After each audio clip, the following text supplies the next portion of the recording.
Hello everybody, this is a special announcement recorded at the end of this episode, but put in at the beginning of this episode because we've just spoilt the shit out of this movie. If you would like to watch this movie, please go and watch it, then listen to this show. This has been a public service announcement by this big idiot who doesn't think things through properly. Thank you.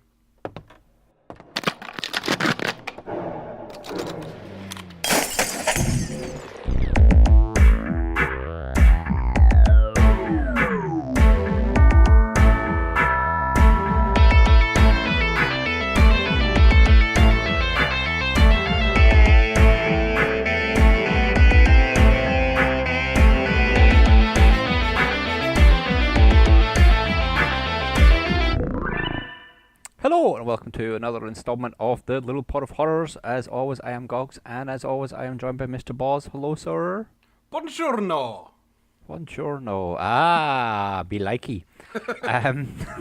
Oh God, that was an awful start to the show. I apologise, people.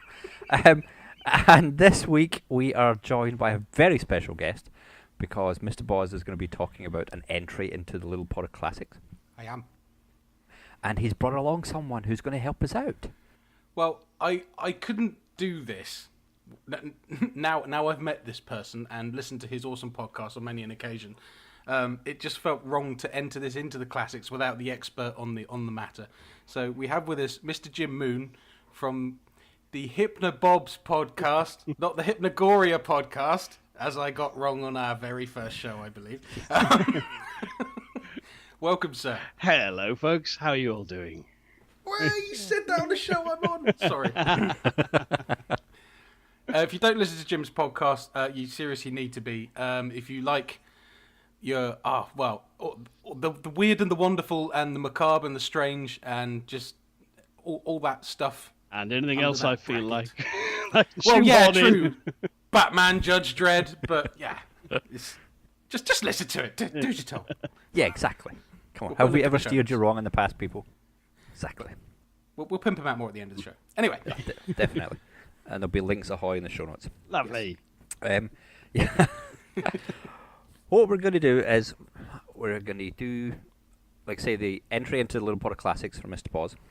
But we're also going to be discussing a couple of lists that came out. One very quickly, and then one we'll go into a little bit more depth. But it wouldn't be a show if we didn't start without some feedback. Yay! Because we can. And we're going to start with the feedback from return listener Natalie. Hello, Natalie. Hello. Hello. G'day. I'm not doing that again. Do not try and get me to go down that road again. And she goes off with, "Hey guys, just wanted to say, best Halloween prank ever." Thank God somebody liked it. Thank you. We didn't talk about this in the last show, we should have, but I think we did good on that Halloween prank. Or we, Mr. Paws, you got to take full credit for this. Well, it was his idea, and I think a lot of people enjoyed it. Some people didn't get it till almost the very end, and other people, I think, Mr. Moon, you got it pretty quickly. About halfway through, when suddenly the penny dropped, and going, hang on a minute. This is like the Shonky Lab Christmas special all over again. Oh, God, yes. Oh, they're going to think I plagiarise them now. See, this my brain does. It absorbs things by osmosis, and then I do something similar and no credit. Right. If you've never listened to the Shonky Lab, they did a brilliant Christmas special where they talked... The title was the Muppet Christmas Movie, wasn't it? Yes. Yes.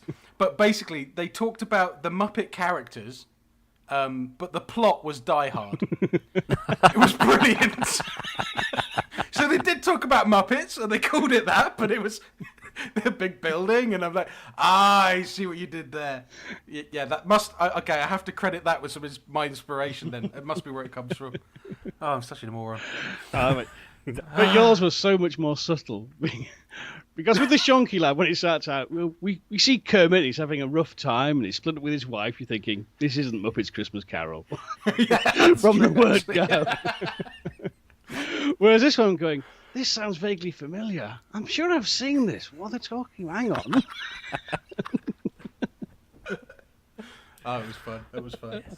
We did good, and it seemed to go down well. So, She says, I twigged about a third of the way through, but this was one of my favourite films growing up. It really reminded me of how accidentally scary so-called children films really are.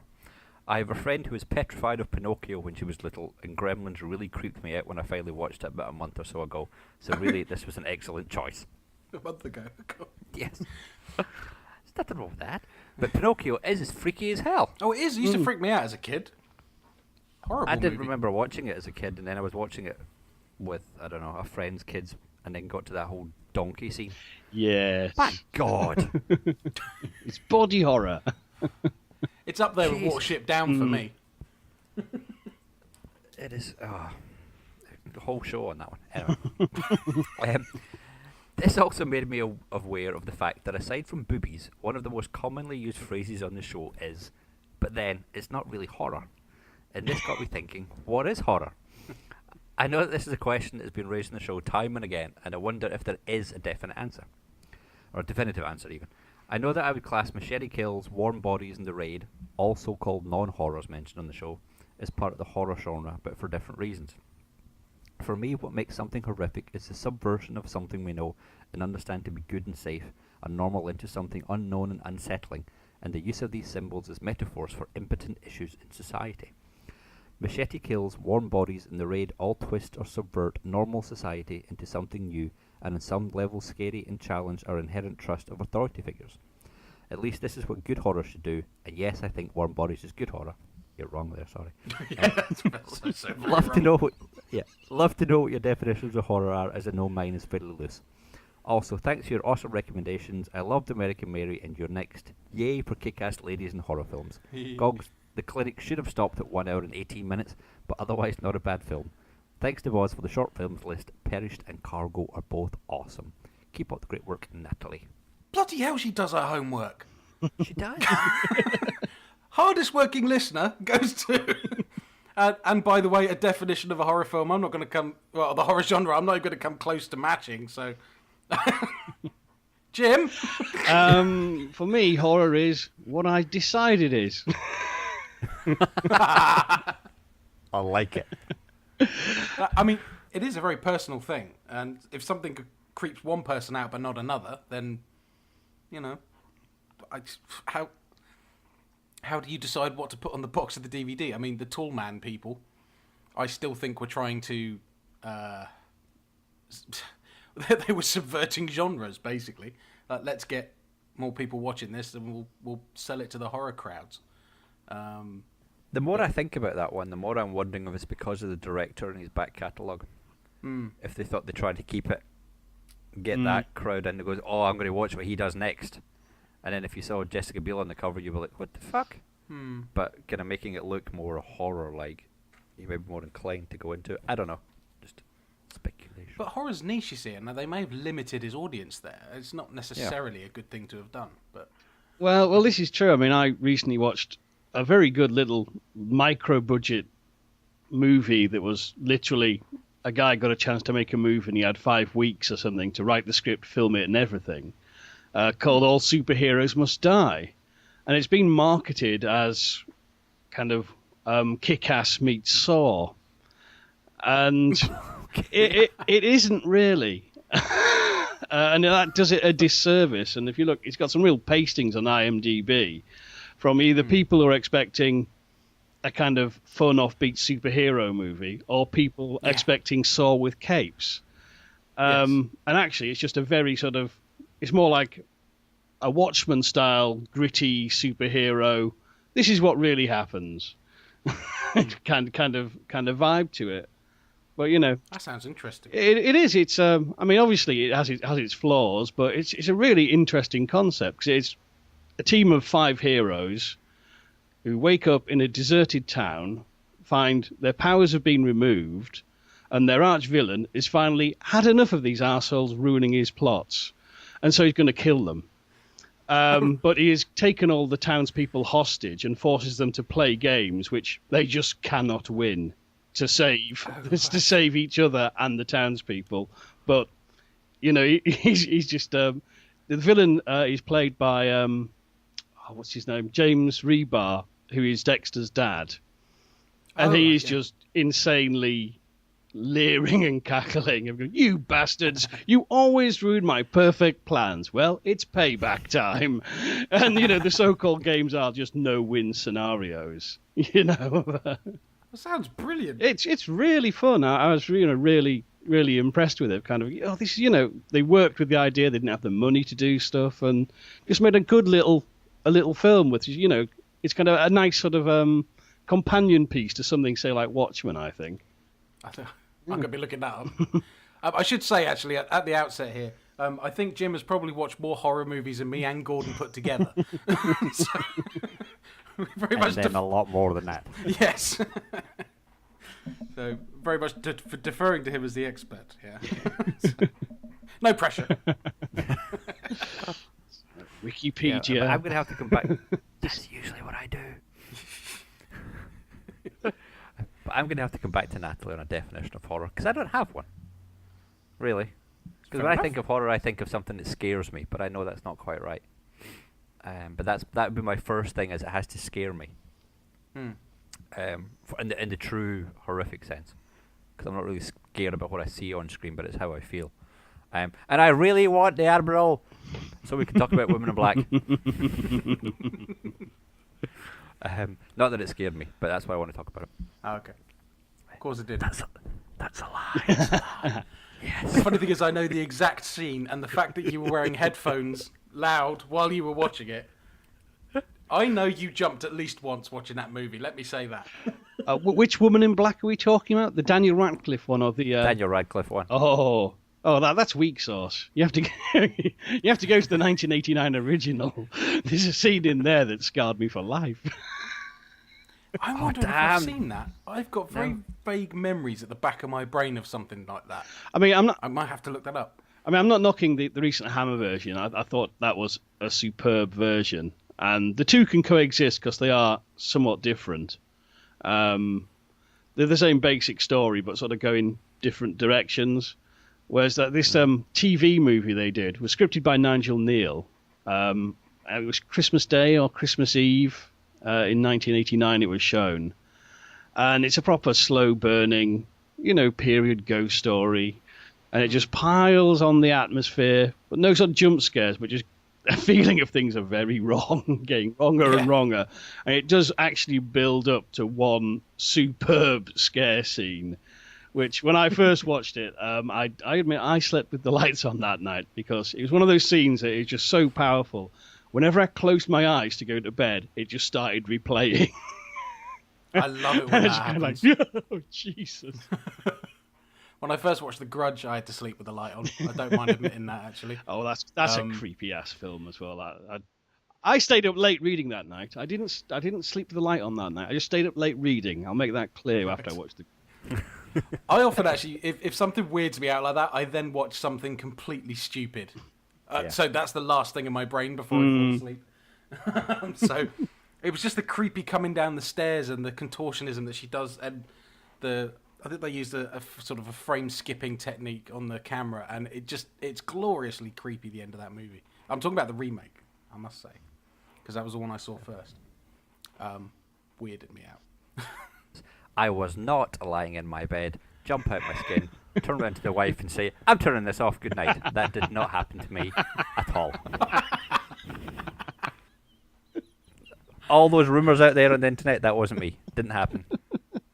I mean, I was just glad that it didn't turn out to be Harry Potter in the Chamber of Soiled Nappies. So, yeah.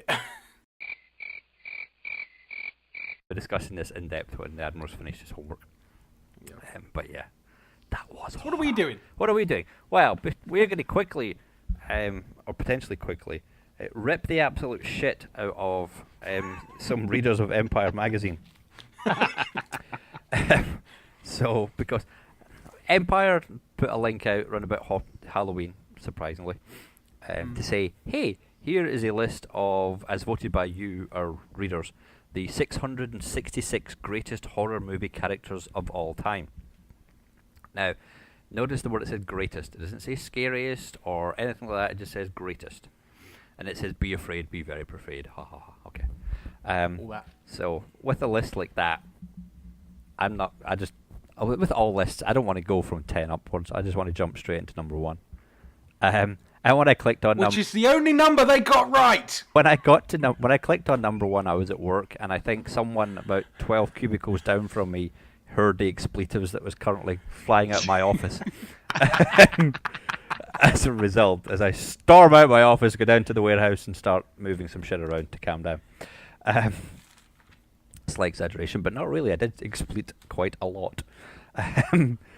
For those of you who haven't seen it, I thought we'd maybe briefly mention some of the ones that's on there. We're not going to go through all 666, otherwise we'd be here to Christmas. But I guess we need to start with number 1, because it's the one that is going to cause some controversy on the show. It's the only one I really agree with. Okay, Mr. Boz, I bet everybody's guessed. Who was number 1 then? Who was number 1? Number 1, of course, is the greatest character in horror movie history. It's Ash. Really? From the Evil Dead movies. Yes! Really? Spot on. The rest I'll argue with. Am I outvoted on this one, Mr. Moon? Ash is very great, but in the context of the list, he's got to rank below Dracula, Frankenstein, some of the big hitters like that. But it's one of those, I mean, I don't think I agree with any of the things on this list. It's all absolutely ass backwards. Yeah. It is. Well, Dracula's on it twice. That makes it slightly problematic. Yeah, just a bit. It's kind of, if you're doing individual Draculas, or are we doing which ones, sort it out, guys. Yeah.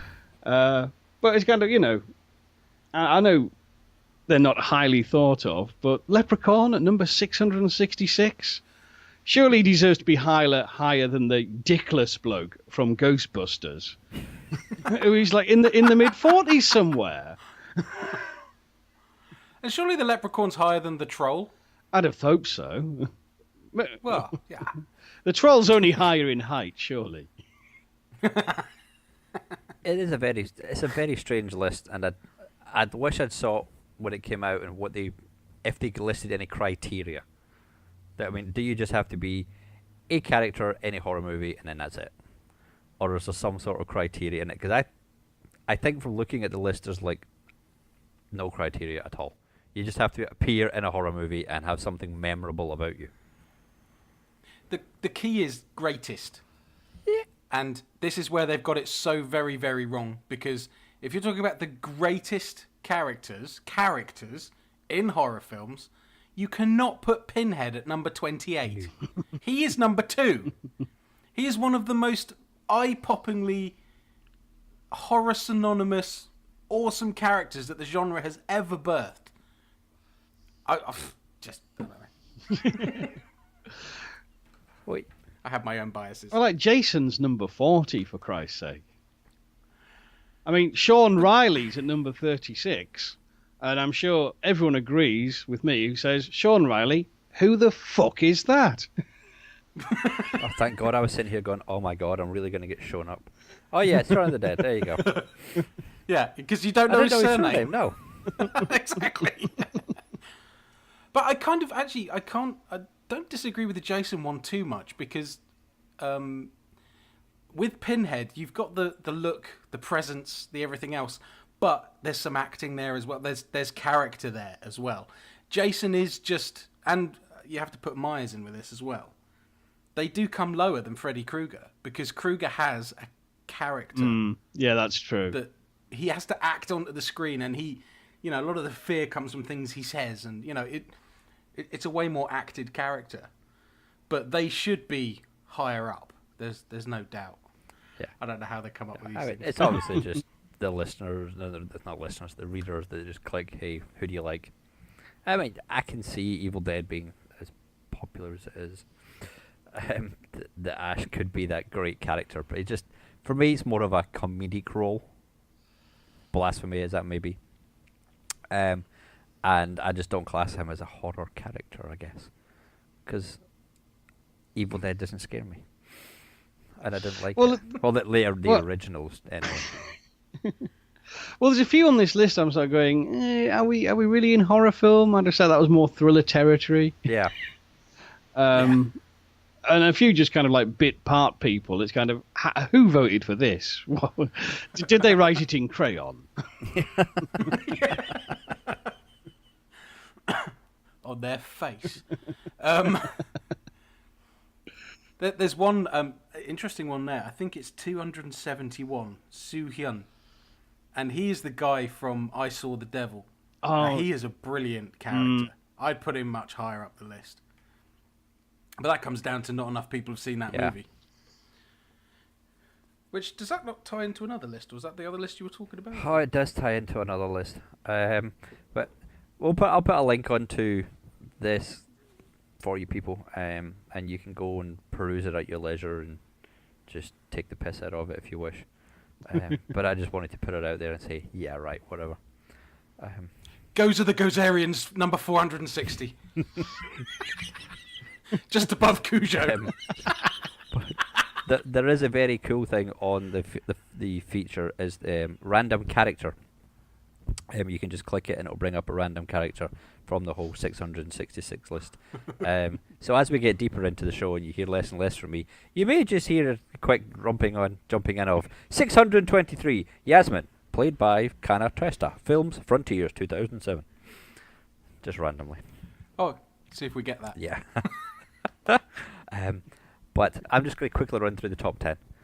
Ash, Freddy Krueger, Hannibal Lecter, Peter from Dawn of the Dead, Michael Myers, Frankenstein's Monster, Dracula, Damien Thorne, Norman Bates, Father Merrin. I have a question. Yeah. How can Freddy Krueger be number 2 and number 527? 127? Does no one fucking edit these lists? Yes. I could see Apparently Dracula, not. but that's not right. Oh yeah, there he is. And I'm sorry. Oh, because it's the new. Yeah. Ah. Yes, it's the Jackie Jackie Earl Haley version. Oh, that was shit. And I can't see Rawhead Rex anywhere. No, that's a travesty. Oh, you can't say that. Exactly. You've got to class them all as one. That's just bullshit. That is bullshit. I could do That's this all what I mean, night. see, This we is could. really bad. But anyway. Evil Ash is on there as well. Ash's hand is Oh, on there. for Okay, let's get away from this list. Number 123, Ash's possessed hand.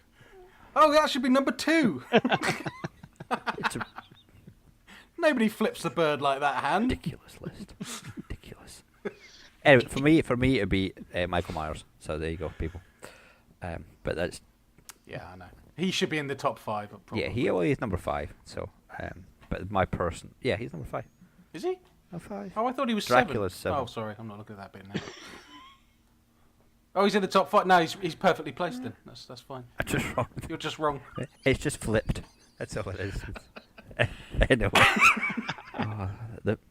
I must say, I am pleased to see they got one thing right. At 537, the Zone Tripper from Hardware, played by the infamous Carl McCoy from Fields of the Nephilim. Altogether now, where's the little man? That's a beautifully obscure one. There's 6 old goths punching the air going, yes! Yes! We used to love that film. In fact, I recently rented it off. I got it on Blu-ray to have a look again. Oh, we all walk the wibbly wobbly walk. No, Get us I'm away going to from this, finish at Gordon, 548. Derek Jones, Piranha 3D. Go fuck yourself. Anyway. But there's not a single character from Shark Night, I guarantee. That's what I'm going to be you. doing the next hour, people, is I'm going to be scouring this list, finding it, and if it becomes above 548, booyaka. That's all I'm saying. And I think you've been scolded, Mr. Boz, via Audioboo, so that's just the end of that. And people, you're not going to understand what that means, and I'm not going to tell you either. Just very quickly, there was another list that popped up, because we're getting to the end of the year, and obviously there are a million places now going to be coming up with their movies of the year. And Horror-Movies.ca is a site which we've done a couple of links from, or I've done a couple of links from Facebook, who the readers there have voted for their best horror movies of 2013. The guy says quite plainly, these aren't my votes, these are your votes. Okay? And he's saying that 2013 wasn't the best year for horror movies, but it wasn't the worst. So here quickly are his list, or not his list, the people's list. The Conjuring, Curse of Chucky, Evil Dead, American Mary, Maniac, The Purge, Insidious Chapter 2, World War Z, You're Next, Stoker, and Mama.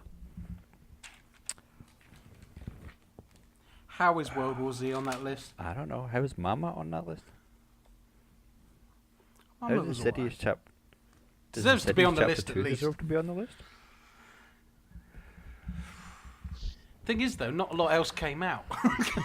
But this is Cinema cinema and release, DVD, isn't if it? it came out on DVD. Yeah. Is it?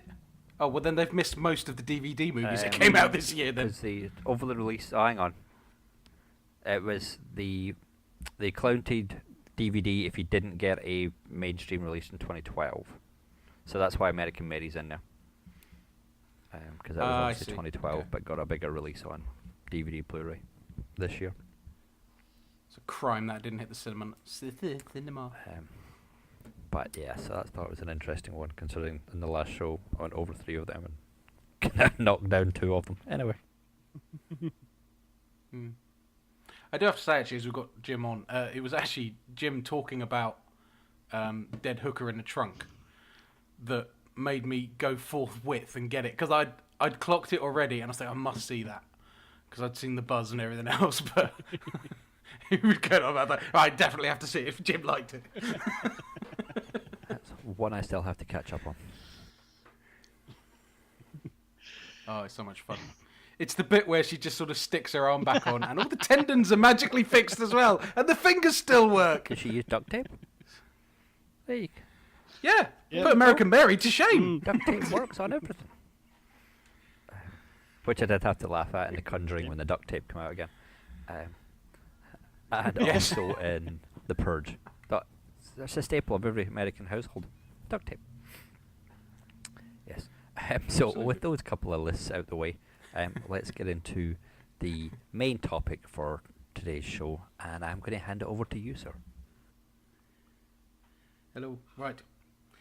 Yes, the pod of classics. Haven't done one for a while, and I was a bit torn, and I keep getting this sort of not stick, but people say to me, you know, I only seem to bang on about more modern films, so I wanted to go way back. And this film was actually made before I was born, so I hope that keeps the nostalgia people happy. Basically, I wanted to hit on the Italian scene, and that was why as soon as I realised that's what I wanted to do, I wanted to ask Jim if he would join us, because this man is an expert, bar none, on this. How do you say it properly? Is it the Gaio? Shallow.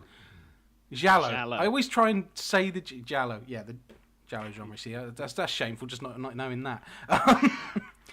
Well, in fairness, And unless the you know film- Italian pronunciation, you've heard someone say it. Yeah. I mean, I was referring to Ghillie films for years, I'll confess. Well, the thing is with me is I've watched so many of the films, but I didn't know that title until very, very recently, and I'd seen it written down. So that's quite bad, isn't it, really? But the film I referred to is Deep Red.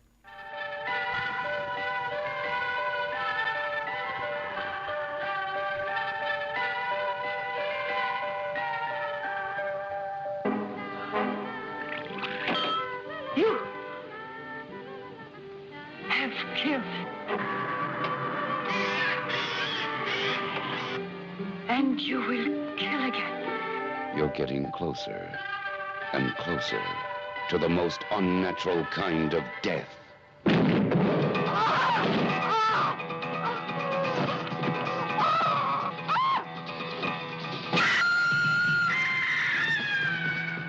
Beyond shock, What was that?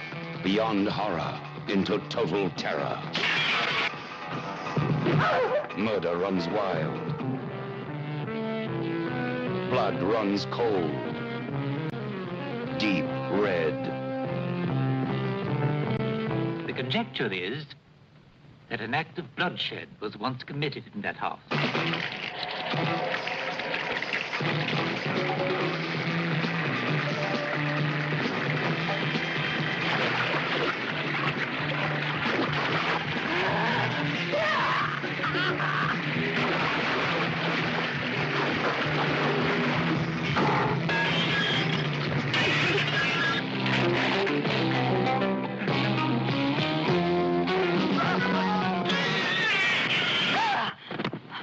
What is it? Didn't you hear that? No, what was it? I don't know.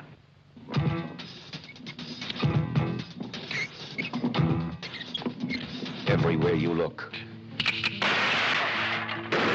everywhere you turn, death is running with you.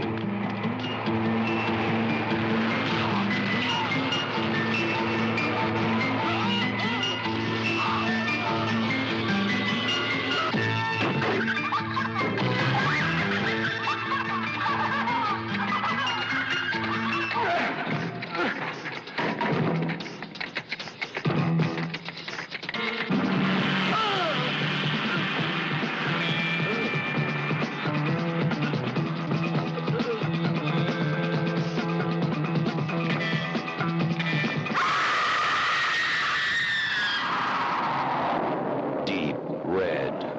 It'll put you into deep shock. By Dario Argento, 1974, I believe. And I saw this, God, it's got to be 20 years ago. Again, my friend Mark the Bastard came round. Got this film, we got to watch this. Always on dodgy VHS with no official label stuck to it. So, of course, it was the full, glorious Italian 2-hour-long cut with all the extra dialogue and even the boring bits, but all the lovely gore left in. And it's, I don't know, do you start with the start or the bit at the end? I don't know. But this film, at that point, was appealing to our sort of, I don't know, gorehound nature, really. We knew there were some good kills in it. That's probably the only reason we watched it. But watching it later on and having a bit more of an appreciation for cinema and stuff, I realised how well put together it actually is. And some of the camera work really surprised me. I didn't remember how the camera was used. A lot of the first-person perspective stuff and all that kind of thing. It actually makes some really genuinely creepy bits. I think I saw this before I saw Suspiria, because I tend to watch things back to front normally. But it certainly hooked me in enough that we watched several other of these films. So, Jib, would you be happy to synopsisize it for us? I will do what I can. As being an Italian horror film, it's, shall we say, sometimes light on sense. Yes. And that's kind of the kind of film it is. I think he's set up from the outset when you get this pre-credit sequence with children's music, and you see in shadow a violent murder.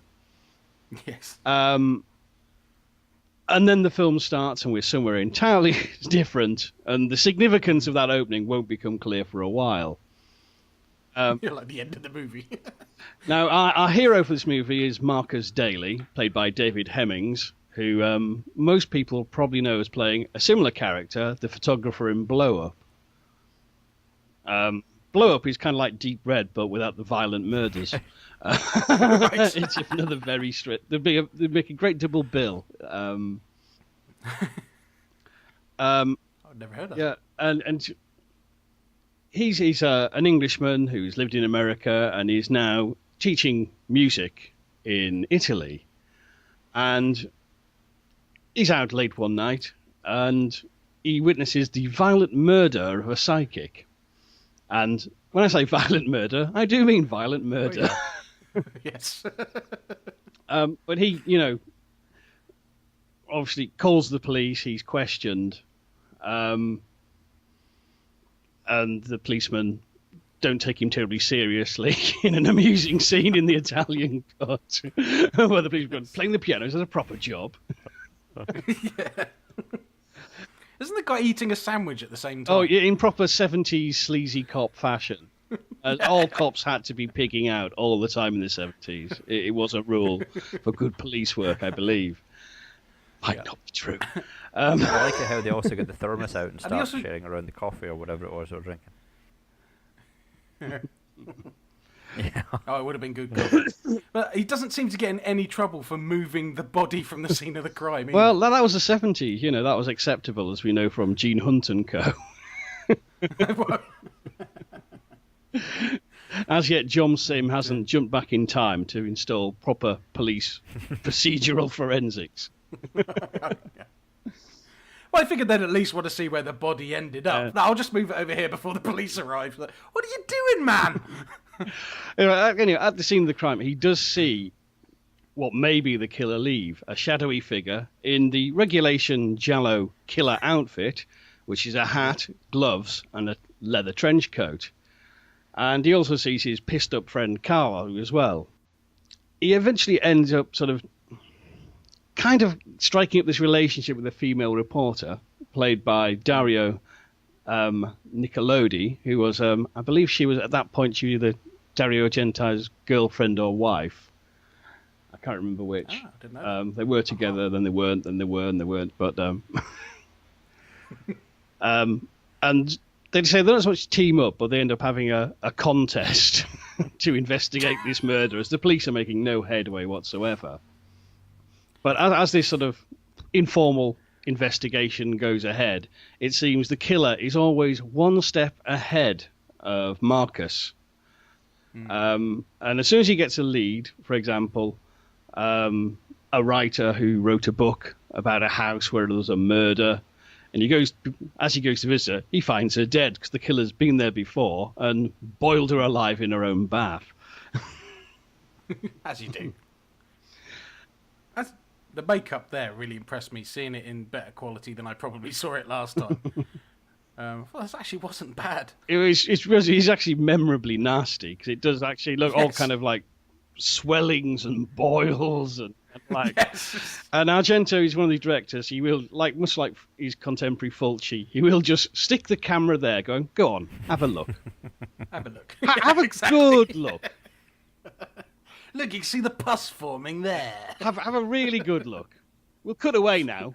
That's a relief, isn't it? Let's cut back to it. Let's have another look at it. Are you bored yet? No. Look, there it is again from another angle. Have a really good look at it." Brilliant. Anyway, there are several more killings. And eventually he tracks down this mysterious house where a murder was committed, and he's worked out that the killer is covering his tracks by killing anyone who knows about this original murder. In this creepy rundown house, he finds a very sinister child's drawing on the wall, and then the starting scene starts to make sense. And then he realizes there's actually a hidden room which has the original murder victim still entombed inside. Do you think he knows that? Or is he just like... Because he goes home first, doesn't he? And he sort of looks... And he thinks, "Doll!" And then picks up a pickaxe and goes back in the middle of the night to have a look. Well, it's when he goes back, because he found out about the house, the so-called the house with the screaming child, because it's rumoured to be haunted by child laughing, then shrieking, and the sound of a murder. And he finds out about it in this book, and he visits the house. But when he goes back, he looks at the book again, he realises the house in the old photograph has a window that the actual house doesn't have. That was it, yeah. Just rips a page out of the book, doesn't I it? mean, for book lovers, that's probably the most horrific scene in the entire film. He's in the library, looks over his shoulder, rip. I'll have that away. Yeah. Why didn't he just take a picture of it with his iPhone, for fuck's sake? Honestly. They had photocopiers back then. You could have just took the book out of the library. Why did you have to steal the page? Vandal. Anyhow, when he's returned to the house, he is knocked unconscious and the house conveniently set on fire, although he is rescued by his reporter girlfriend, Though for a moment, the way it's played, Argento heavily suggests it might be her who's the killer. Well, that proves not to be the case as they further track down the killer through some old school records, and the killer promptly stabs her, putting her in the clear. Yeah. Well, I did query for a second, did she stab herself to throw him off? Well, you never know in a giallo. I mean, one of the key defining elements of any good giallo is that when you get to the last act, everything you thought you know will prove to be bollocks, and the actual big reveal of who the killer actually is will probably be something you never saw coming in a million years. And they watching it again years later, it's funny how much they set her up for you to think it's her. The black eyeliner around the eyes, and I could beat you in an arm wrestle. Look how strong I am. Yes, indeed. Women can be strong too, you know. Crowbar. But not fix their car seats, apparently. I think we'll touch on that later. Anyhow, it's at a deserted school. He finally confronts who he believes to be the killer. It turns out to be his drunken misfit friend, Carlo. Carlo is about to kill him before the police actually get the finger out and do some investigating. Turn up in the nick of time. Carlo flees, but in the course of fleeing, accidentally wanders into the road, gets hooked by a passing truck, and is dragged along the street until his head's run over by a passing car. Because garbage trucks apparently in Italy just drive around with a large hook hanging out of the back along the floor. Look a meat hook. Yeah. Sort of hooked into his trouser leg. It's like, what? Because that's safe. Apparently not.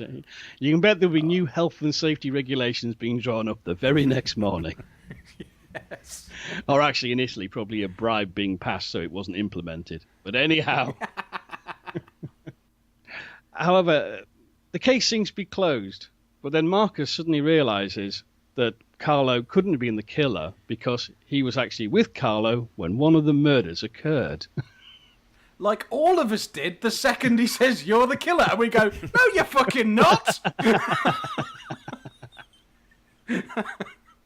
He returns to the apartment of the original murder, retracing his steps, as it were, and is confronted by the actual killer, who turns out to be Carlo's mother.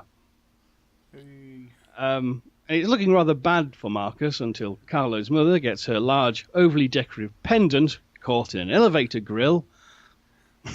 And to save himself, Marcus presses the buttons, the elevator comes down, and the chain garrots her and then decapitates her. Roll credits. Roll credits. Through a puddle of blood. But of course, I take it we're spoiling the shit out of this because that's we've kind of got to the end now. The amazing thing about this is that you actually see the killer in the first 10 minutes of the movie, or first 15 minutes of the movie. And I don't know anybody who spotted it the first time. Did you? No, because that whole thing, because he sees the killer in a mirror, stood against a painting, and the way it's shot, you have his point of view, and you think the face of the killer is just a face in the painting. It's very, very well done. Even when you know to look for it, it's very hard to spot it. And it is literally 2 or 3 frames, I think. That's all he gives you. And I remember the first time watching it, like, rewind the VHS, rewind it, I want to see. No, wait, no, I'd have seen that. Like, no, we didn't. Yep. I just wanted it was different in Blu-ray, but... No, I still managed to miss it in Blu-ray. I rewound it and found it, but... Yeah, I had to. But it's one of those, partly it's because of just the momentum of the scene. It always wrong foots me, and I always remember too late that I should be looking out for it. Well, I went into it like thinking, right, I'm going to spot it this time, and like you say, because it'd been so long, I didn't know how far down the corridor. There's loads of paintings either side with creepy ass faces on it. I mean, why anybody would have that in their house? So, I mean, I imagine your parlour with your big leather-bound chair and the library books, you might have some artwork like that, but you wouldn't have it on the entranceway to that, would you? Not unless you wish to discourage Jehovah's Witnesses. They'll just come in to talk. Oh, no, we're fine. We're off now. Bye-bye. Yeah. I'll just leave you here in the lobby. I'll be back in a minute. But yeah, he spots blood on the floor, doesn't he? So he's moving through at a pace. But it's this dynamic camera style of the floor sides, left, right, all the way up this corridor. I found it really pulls you along with it. And the thing I've always loved about Argento movies is the use of goblins. Oh, yes. I adore the goblins. Because it's like, on any other planet, this music in this scene would be completely and utterly inappropriate. It's like this noodling jazz. It's like really strange, but it just works, and I think it always did. Well, it's like one of my favourite scenes is when he's searching the house of the screaming child, and it's set to this incredibly funky goblin track called Mad Puppet. Yeah. And it has this really badass bass line. And it should be wildly inappropriate, but it actually works to build the tension. And very cleverly, it's kind of like, there's one point where he moves something and it falls and the music stops as it does it. And he sort of pauses and looks around. Oh no, just knocked something over. Back, I killed the band. Back to the search, and then comes back in. He's like he has his own personal theme tune that he's following him. And he goes outside the house, he stops, and he goes back in. It's absolutely brilliant use of music. I love that. There's actually the same bit when he goes. I think it's when he goes back actually, and he's trying to hammer the hole in the outside of the house, and drops his torch, and then there's this really convoluted trying to climb down the outside of the building without falling the last 20 feet. The music at that point is like somebody's got a little synth with the little distortion wibbly thing, and they're just going crazy. It's the most insane bit of keyboard work ever.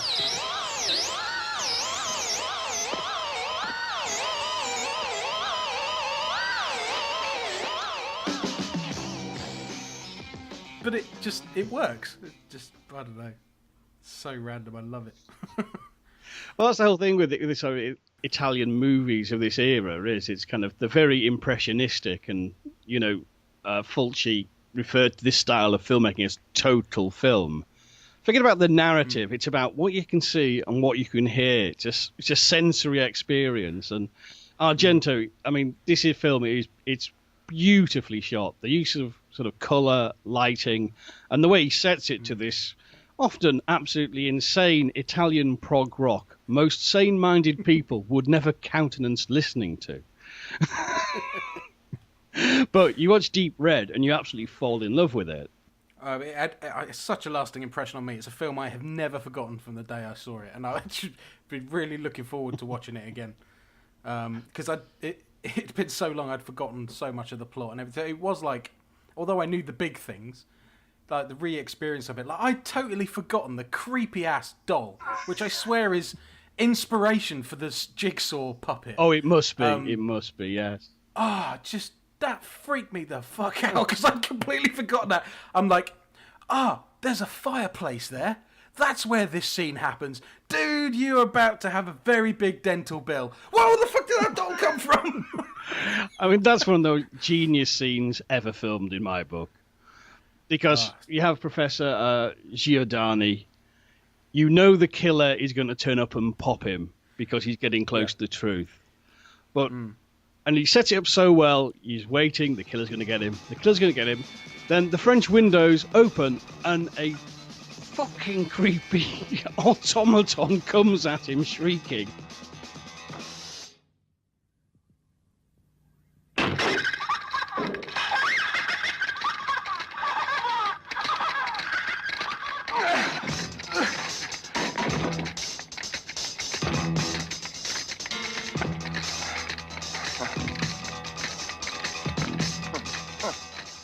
And it's like, the first time you see it, it is just genuinely terrifying because you're going, what the hell is that? And and it's got the creepiest face. It's like it's horrible, speedy eyes and horrible, leering bucktooth grin. It's just thoroughly unpleasant. I mean, this can't have been a child's toy unless it was one they brought out.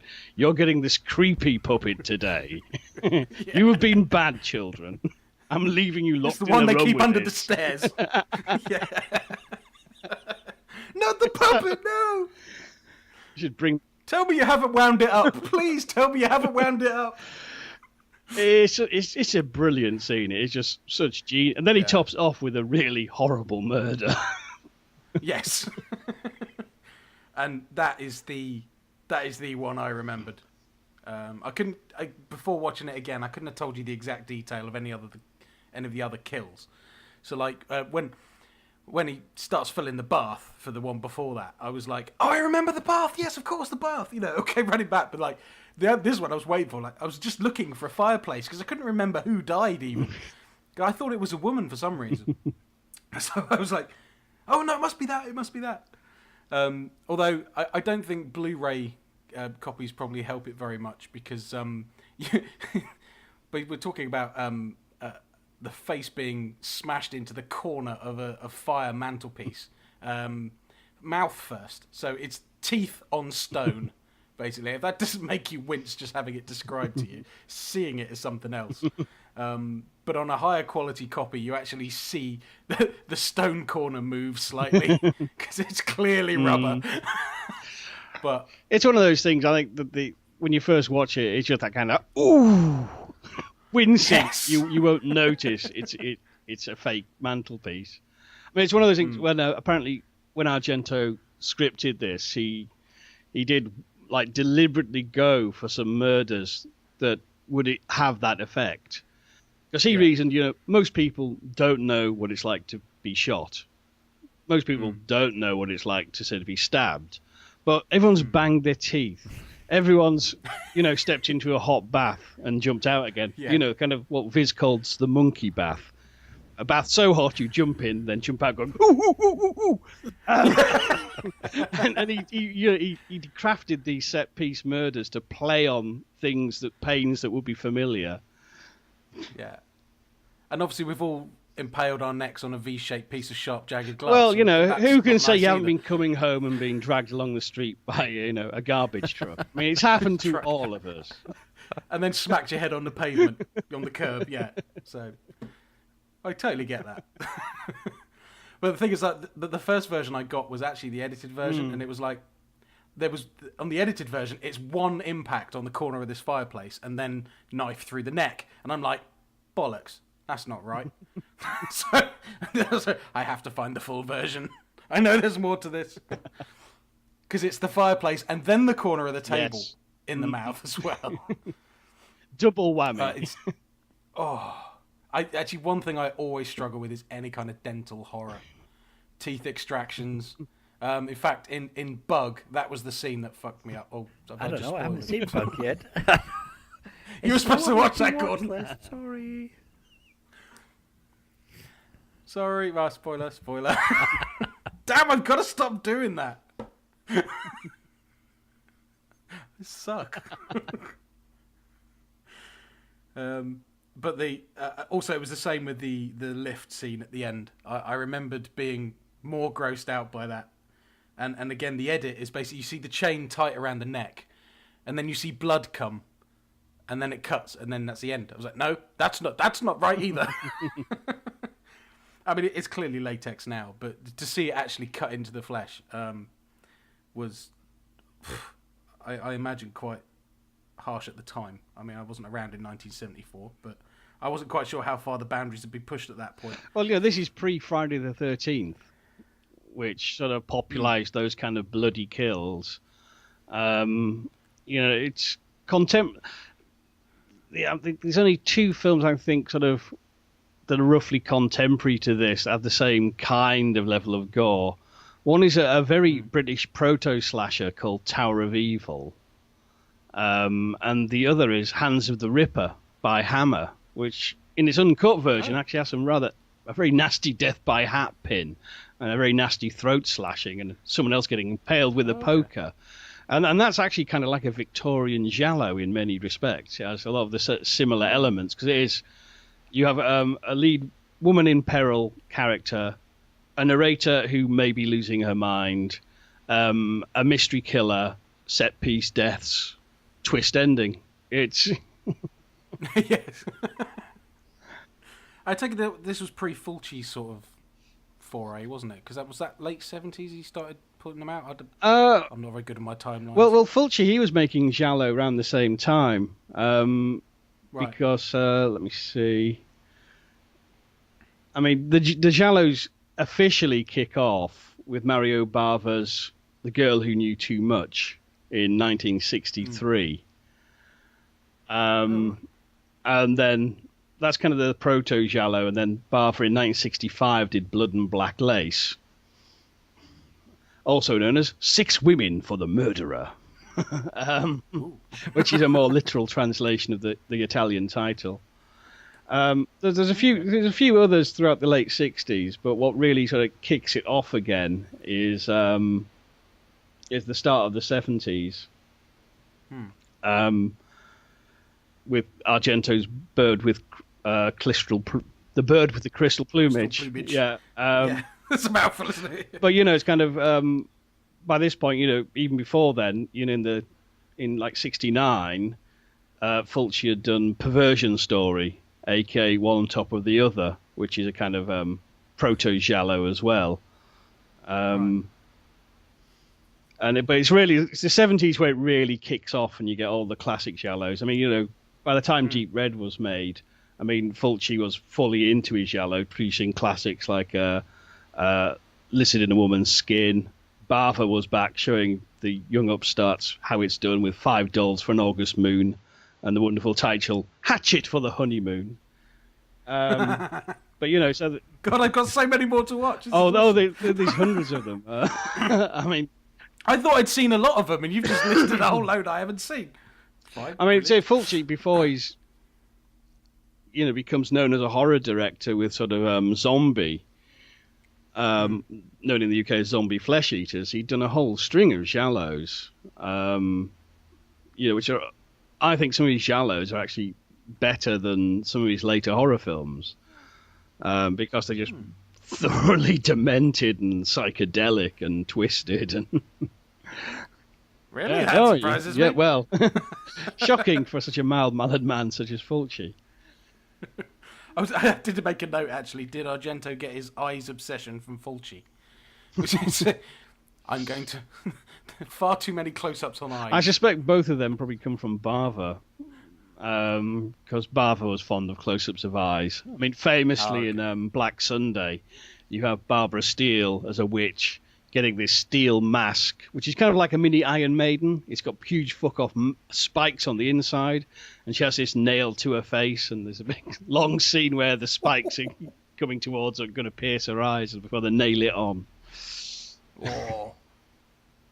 Yeah, because I always remember is Zombie Flesh Eaters is the one with the eyeball scene that was... Yes, that's right. Cut, wasn't it? Really famously cut. I remember that. There was just a big fuss about that when I finally saw it. I went, oh, is that it? Wasn't that bad? Well, I mean, I know quite a few people say the cutscene's better because it is identical. You just missed the last shot of the eye being punctured, which is obviously fake and latex. But the cut version, because you don't get that sort of relief of, oh, there's the splatter and it looks a bit dated, is actually a lot more brute because you're left to imagine it and you're just there going, ow, ooh, ah, oh, God, no. Because, that scene works. It isn't the point, the gore is an afterthought, really. It's the way Fulci drags it out of kind of you. Yes. Guess what's going to happen here? Look, shout Spike. Eyeball. Eyeball Spike. Spike eyeball. Ha ha ha! Just like that. Can we do a retro spoiler warning, Gordon? Yeah. If you want to watch this film, I'm sure I'll cut something in at the beginning. Actually, no. Do it here. Leave it at the end as well, because then people can giggle. Yeah.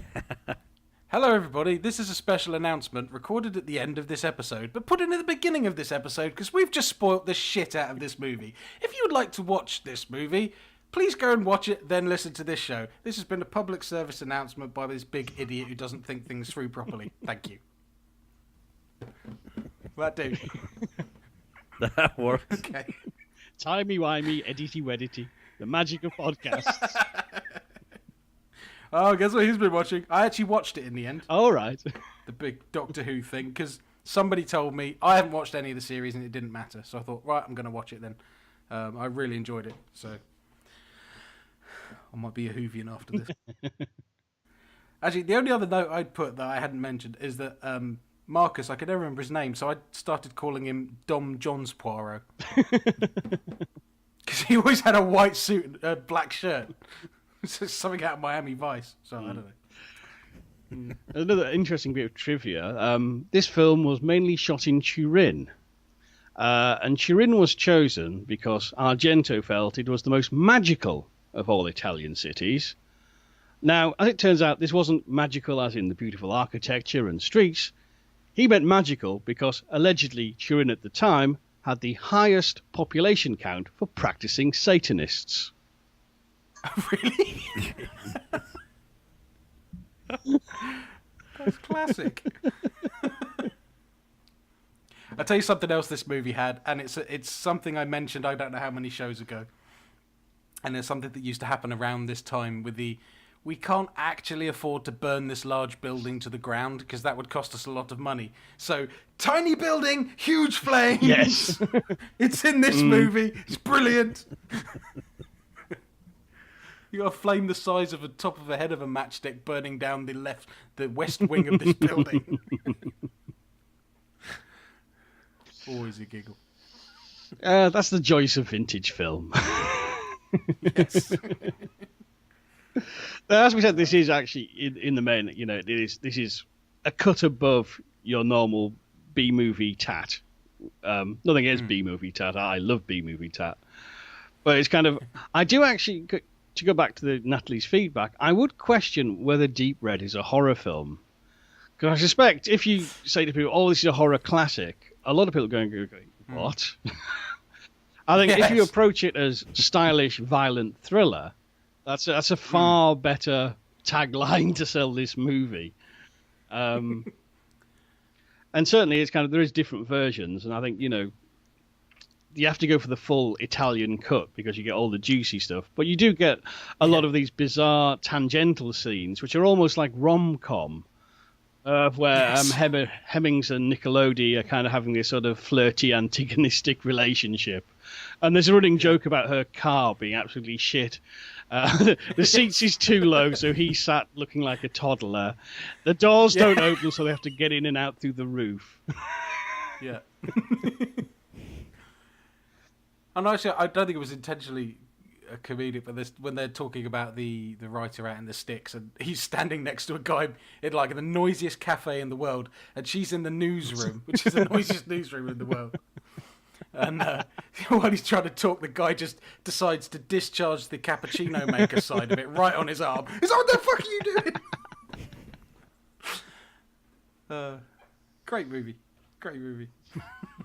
It's definitely, I think it's one of Argento's best. I mean, I say like Fulci, I think Argento's best movies are probably Giallos, which is not to take away from Suspiria, but, like Fulci, both directors had, shall we say, a downward trajectory in quality the further you go into their film history. The more recent they are, the worse the films get, I'm afraid.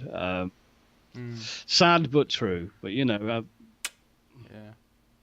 Well, you just mentioned the other, and we will have to come to that. I will put it in the. I don't know if I'll put it in the pod of classics because I've said I will now, and I like that to be a surprise. But I think we should do a show on Suspiria at some point. Is it Suspiria or Suspiria? What's the correct pronunciation? I think it's Suspiria. That's more Italianate, and that's how I say it. Okay. Suspiria will forever be the music for me, but no, let's not go there. We'll go into a whole other movie. So, right, well, I think we've hit an hour mark on that, and I think we should leave it there. I'll put it in the pod. Hurrah! Yay! You were chatty there, Gordon. I was very chatty. we'll put a little disclaimer in there that I didn't finish my homework in time. I only got in about 40 minutes of the movie before we got to record the podcast. Which, incidentally, is just before all the good murders happen. So I feel so bad. But I kind of liked what I saw the first up to the bath scene, so that was kind of good. Yeah, it's worth finishing with, even though we've. I will go back and finish it, and for people, you can find it on YouTube. That's where I'm watching it from. So, yeah. The full movie's on there. Although, as Boz did mention that it's the cut version, so you have to go find all these extra kills and stuff. So, yeah, what I did was like be cut out from it. Well, the cut version is cut in two ways. The good bits are cut out. Plus, it was originally shot in widescreen, and for some reason, somebody's put a 4:3 print on there, so the edges of the film are missing. So you sort of have to watch that one to get the overdub, which I hate. I'd rather subtitles, but you get the overdub to follow the plot. Then go back, find the high-quality print version, which is all in Italian, and watch the scenes you want to see more detail of. It's a bit of a long way around. You could just buy the Blu-ray. Yes, the Arrow Blu-ray is very nice, though I will issue a warning with it. It's one of those things with Blu-ray, there are two schools of thought. Do you keep the original film grain in, or take it out? Now, the Arrow version does keep the film grain in, so if film grain bothers you, do be aware of that. But if you take it out, that's just weird. Yeah, it makes everything look plastic and dollish, and it ruined the effects as well. Because you need a certain amount of blurriness to some of them. I mean, the film isn't like sort of overly grainy, but there is just that kind of slight dotty quality to walls and shadows. You can just see sort of a little swirl of the film grain. I mean, I can live with film grain. You know what I mean? I'd rather that than just it's being scrubbed out and making everything look like it's made of plastic and looking unnatural. I think the Predator Blu-ray did it, and I hadn't seen it all. I've seen a clip of it, and I just thought that looks just wrong and weird. Bring back the film grain. Let's have the texture of the texture of cinema. If it really bothers you, just sit a little further back from your big telly. That's my advice. Yeah. I was watching it on my phone, so Right, you'll be fine. Yeah. Well, I noticed that with American Werewolf in London Blu-ray. They left the grain on that, and I was kind of glad they did, actually. Although when I first put it in, I was like, I expected this to be crystal clear. Then I realised, no, because that would just be weird. So that's weird, because it's supposed to be crystal clear. It's not. There's a grain to it. There's a definite grain to it. Maybe they only fixed some of the things, because that was the quality that we saw at Fright Fest, was when they released that. It was the Blu-ray version they put up. And Landis was talking about how they went through and sharpened everything up, because it was in the phone box scene. You could make out all the detail and all the cards that were stuck in there. Really? Whereas you couldn't before. But brilliant. Sharpening it up on the Blu-ray, you can see all these little... no, don't get me wrong, the picture's amazing. But there is a granular nature to it. And that's good. Okay. Yeah, I definitely noticed it when I got it. Actually, those cards in the phone box, that's a funny story. My fencing coach used to take me into London Polytechnic Club. It was over the road from where the old BBC One radio building used to be, where they used to be based. And the first time they took me, it was him and his daughter, who also fenced. She was my age. And we'd park up over the road and we'd go over to the Polytechnic, but both of them would always run into this phone box and just take all these cards. I was like, what was that? I was like, oh, you'll see, don't worry. And then a couple of weeks later, I was at their house. I went upstairs to use the toilet. Next to their toilet in the bathroom, they had all of these Call Girl cards. And the next time we went, I sort of went with them over to this phone box. And they're in there going, no, we've got her. No, let's have that one. No, that's a new one. Take that one. It's just this weird obsession. They just collected and put them on the wall. And we were like 14. So I was like... Random. A friend of mine went to Las Vegas, and you always get handed these sort of cards by various blokes on street corners, and he collected enough and made a snap deck with them. Brilliant. Do the guys handing them out have goldfish in the heels of their shoes? I don't know if he was looking at the heels of the shoes. He was saying, have I got this one? So, it's like Magic the Gathering. Slightly creepier. But only slightly. Anyway, on that note... Yes, thank you, sir, for both of you. I think we've identified a major hole in my movie viewing. So I need to catch up on that based on recommendations from both of you. I shall try and remedy that as quick as I can. We'll So come back in 2020. But yeah, so give me the list and I'll start plugging my way through those holes where I can. But if you guys say that it's worth it, an entry of the Little Pot of Classics, then I cannot argue. So good on you, Mr. Paul. Okay, sealed. And thank you, Mr. Moon, for coming on and doing a hell of a lot better job than I would be able to back up with Buzz on this. My absolute pleasure. I always love to talk some Italian nonsense. And if anybody else out there would like to share some thoughts on this movie, then please do so. And send them in to the littlepodofhorrors@gmail.com, or go to the Facebook site, or Google Plus, or Twitter, or all those other places that we are. Shameless whores that we are. Yes, we are. We like to whore ourselves out as much as we can. And speaking of whoring ourselves out, Mr. Moon, it's your turn. Yes, well, Where can people find you, sir? I'm all over the place, me. You can find my podcast, Hypnobobs, on iTunes, or on my own site, www.hypnagoria.com. I've got a blog spot where you can read reviews I write. I write reviews for Geek Planet Online.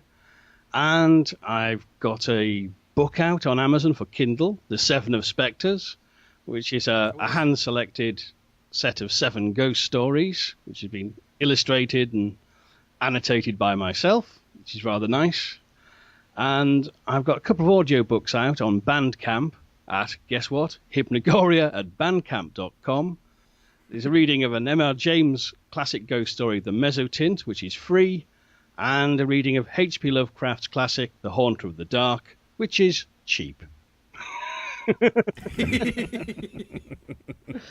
And I've got, hopefully this week, I should be releasing the second ebook and joint release of an audiobook as well called A Quarter to Fear, which is 4 tales of terrors from authors we don't associate with the horror genre. So there you go. Been a busy boy. I'm a very, very busy boy. Well, thank you for fitting us in. Yeah, definitely. You also do Witless for the Defense. Oh, yes, I do. Yes, podcast. Yes. I do so much. Yes, you can. That's a monthly podcast where I join His Lordship, Judge Chris Johnson, and Elton McManus of Shonky Lab, and the newly minted Formula One podcast. And listeners nominate a guilty pleasure film, and we put it on trial. It's a gig. That sounds awesome. Many a gig. And yeah, sorry, Elton. I've been a faithful listener to all of your podcasts, but you're doing an F1. I'm out. Right. So me and Elton have had this like ongoing thing since we've known each other on the interwebs, really. It's basically me slagging off F1 because bikes are so much better to watch. That means I have to do a bike podcast now. No, I'm joking. Could you just join forces and do a Susie Perry podcast? Yeah, that's a good idea. It just consists of us going...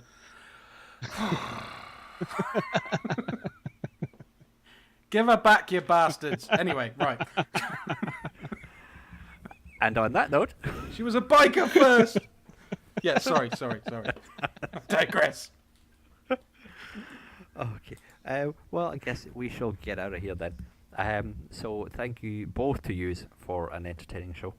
I was actually getting to be a listener for once. So it was cool just to sit back and here's 2 guys talking about horror. So thank you both. I really appreciate it. Thank you, sir. Thank you. Enjoyed it. No problem. And until next time, bye-bye. Bye. Bye. If you would like to send an email to the show, please do so at thelittlepodofhorrors@gmail.com. Also, why not go along to the website at www.thelittlepodofhorrors.com, and from there you can find links to our Twitter, Facebook, Google+, forum and blog page. Thanks for listening.